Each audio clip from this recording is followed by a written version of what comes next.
Okay, picture this. You've just spent months pouring your blood, sweat, and tears into this gorgeous garden, only to watch half of that beautiful harvest turn into a mushy, moldy mess in just a matter of weeks. Trust me, it is incredibly frustrating. Well, welcome to this explainer, where we are going to completely push the boundaries of what you thought you knew about food preservation. Today, we're mastering the lost art of the traditional root cellar. I'm going to give you the exact, comprehensive blueprint to storing your harvest for months, and we're going to do it without a single drop of electricity. So let's dive right into this. Ask yourself, have you ever proudly carried in a massive basket of perfect autumn potatoes or crisp carrots, only to literally throw them in the compost a short time later? You are definitely not alone. That heartbreaking rot is, hands down, the #1 problem for gardeners and preppers alike.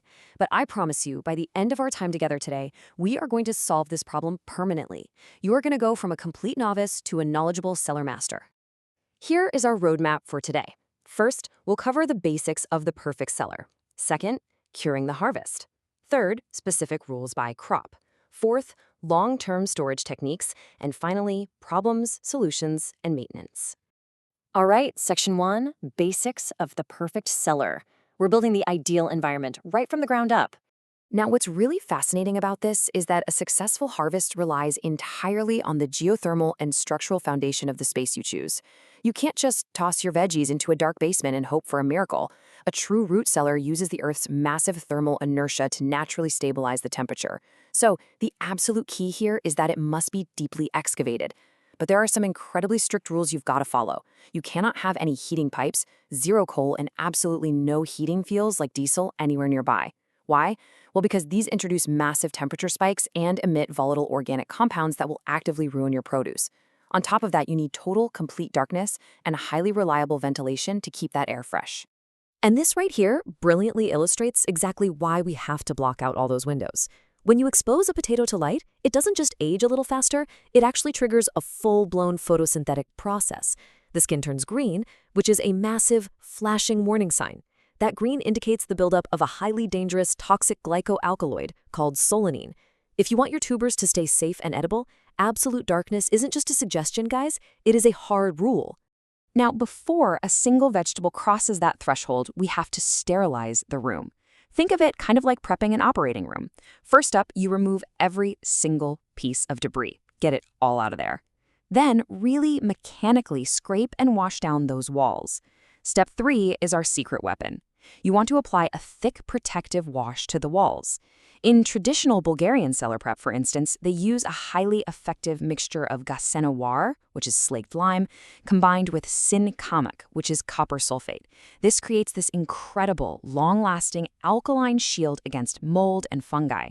And hey, if you've got severe pathogen issues from previous years, you can follow that up with sulfur gas fumigation.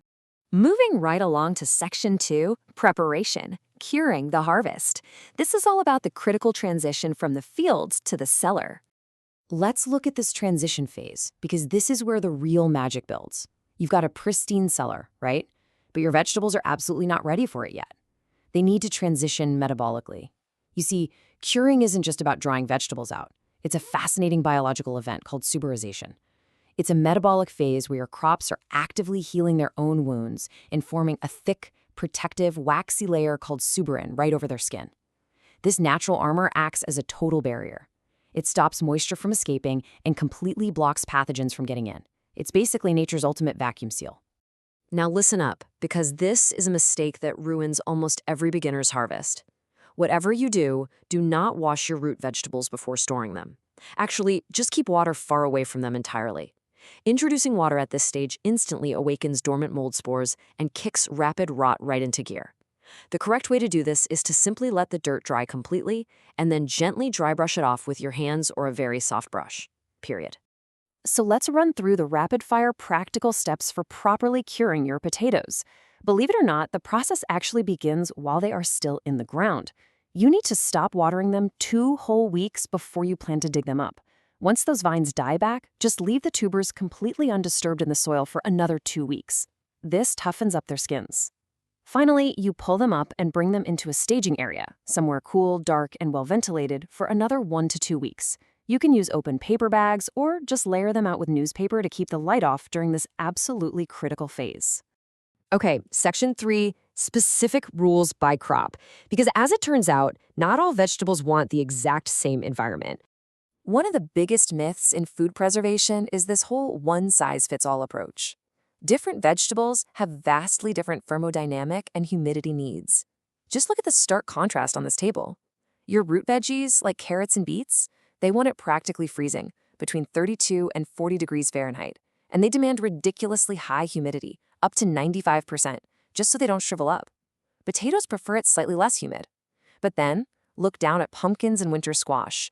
They need it way warmer, around 50 to 55 degrees, and significantly drier. I mean, if you put a pumpkin in a carrot's environment, it is going to rot instantly. And here is another golden rule of the cellar. You really gotta watch your neighbors. Apples, for example, are climacteric fruits. That means they emit extremely high levels of a ripening hormone called ethylene gas. If you store apples anywhere near your potatoes, that ethylene is going to force the potatoes to prematurely sprout and age rapidly. It will completely destroy your supply.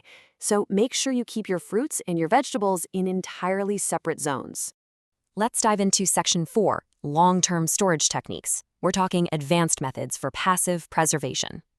All right, so the crucial part here is knowing your specific crops and applying these advanced, long-term packing methods that have been passed down for generations. Want to know how to keep a carrot perfectly crisp for 6 months without a fridge? You pack it in sand. It's brilliant.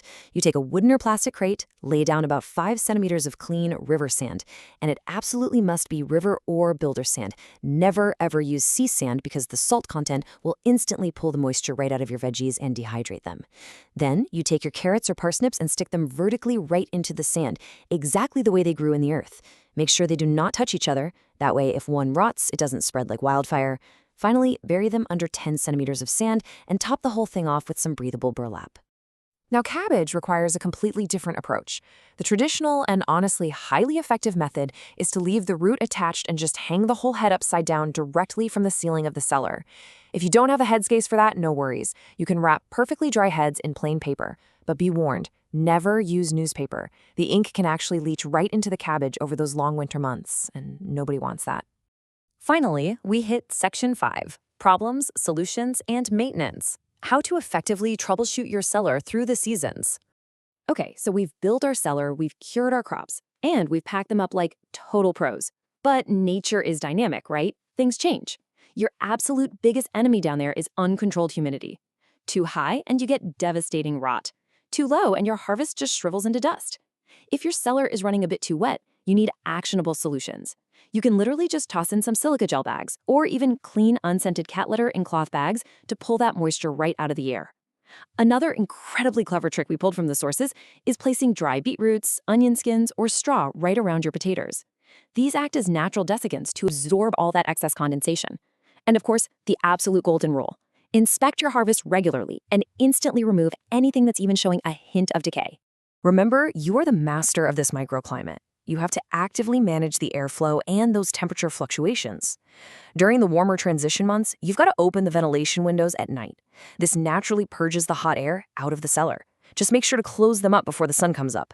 If the air ever feels stale or stagnant, don't hesitate for a second to run those mechanical exhaust fans. And in the dead of winter, if a deep frost threatens the edges of your cellar, it's an easy fix. Simply drape thermal blankets right over the crates positioned near those cold retaining walls to lock in the Earth's natural heat. Just a quick professional disclaimer before we wrap up today. Traditional passive storage is an incredibly powerful skill, but your overall success is going to depend heavily on your specific local climate, the unique architecture of your home, and variables like groundwater levels. So you must monitor your harvest carefully and adapt these timeless methods to perfectly fit your exact environment. And this brings us to our final thought for this explainer. Mastering the root cellar isn't just about saving food. It's about fundamentally understanding the thermodynamic rhythms of nature itself. By aligning with these natural laws, you get to completely bypass modern reliance on the grid, ensuring absolute food security for you and your family. So start small, prep your space correctly, and take back control of your harvest. Thank you so much for joining me on this deep dive. Now get out there and start building your perfect cellar.